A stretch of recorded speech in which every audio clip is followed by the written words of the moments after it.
अरे बच्चों, आज मैं जो कहानी आपको सुनाने जा रही हूँ उसका नाम है बड़ा झूठ।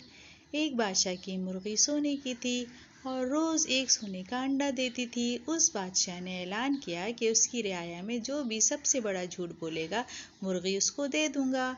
बहुत सारे झूठे हाजिर हुए। किसी ने कहा मेरे कुएं से तेल निकल रहा है, किसी ने कहा मेरी गाय रोजाना 100 सेर दूध देती है। लेकिन बादशाह हर दफा बोलता हाँ ये सच है, कोई बड़ा झूठ बोलो। एक लकड़हारे ने सोचा मैं अपनी किस्मत आजमाता हूँ। वो सीधा बादशाह के पास गया तो बादशाह से लकड़हारे का हाथ टकरा गया।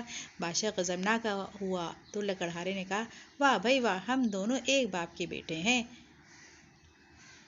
और जरा सा हाथ क्या लग गया तो आप नाराज हो रहे।